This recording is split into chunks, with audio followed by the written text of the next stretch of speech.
இவங்க college friends தான். திடீர்னு ஒரு கல்யாணத்துல மீட் பண்ணிக்கிறாங்க. இவங்க இவங்களோட பையனை பத்தி பெருமையா ஆஹோ ஓஹோன்னு சொல்றாங்க.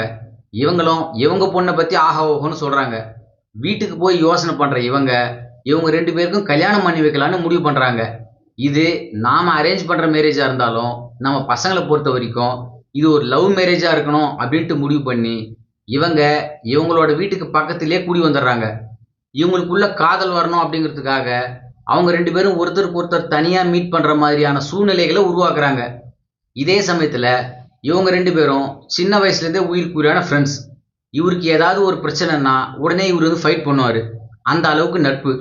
இவரு இன்ஸ்டாகிராம்ல ஒரு பொண்ணோட டான்ஸை பார்த்து பார்த்து அந்த பொண்ணை உயிருக்கு உயிரா மனசுக்குள்ளேயே காதலிக்கிறாரு. அந்த பொண்ணு தற்செயலா இவர் காலேஜ்ல இவரோட கிளாஸ் ரூம்லயே வந்து சேர்றாங்க. இவர் மனசுக்குள்ளேயே இவங்களை காதலிக்கிறது தெரியாம இவருக்கு முன்னாடியே இவங்க 2 பேரும் காதலிக்கிறாங்க. அதே சமயத்துல இவங்களும் ஆல்ரெடி ஒரு பையனை லவ் பண்ணிக்கிட்டு தான் இருக்காங்க.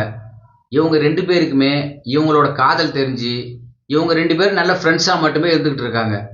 இவரு நாம இந்த பொண்ணை உண்மையிலேயே லவ் பண்றோமா இல்லையா அப்படிங்கிற ஒரு குழப்பத்திலே இருக்காரு.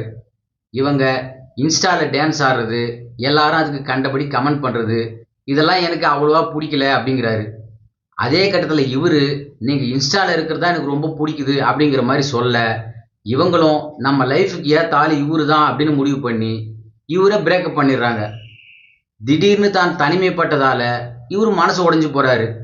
இவருக்கு இவங்க தான் கூட இருந்து ஆறுதல் சொல்றாங்க. இவரும் 4 வருஷம் படிப்பை முடிச்சு கோல்டு மெடல் வாங்குறாரு.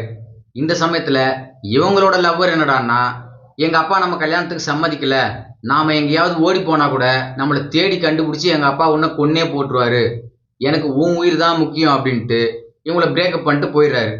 இப்ப இவங்க 2 பேருமே தன்னந்தனியா நிக்கிறாங்க. இதுக்கப்புறம் என்ன ஆகும்? இவங்களோட அம்மாக்கள் ஆசைப்படி இவங்க 2 பேரும் ஒன்று சேர்ந்துடுறாங்க. நான் சொல்லியிருக்கிற இந்த கதை ஒரு அவுட்லைன் மட்டும்தான். இதை ஒரு திரைப்படமா பார்க்கும்போது படம் ஜாலியா போகுது. ஒரு முறை தாராளமா பார்க்கலாம். உங்களை மீண்டும் மற்றபடி சந்திக்கிறேன். நன்றி, வணக்கம்.